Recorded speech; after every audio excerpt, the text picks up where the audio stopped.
beans.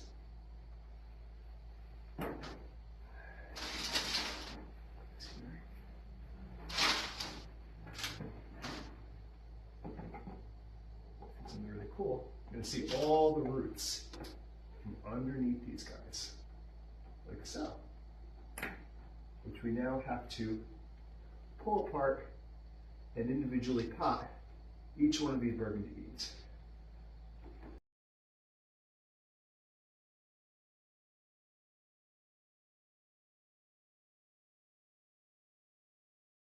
So now that we got all of our Burgundy beans separated out, I now need to put them each in their own individual pot so that they can have enough room to grow and proliferate.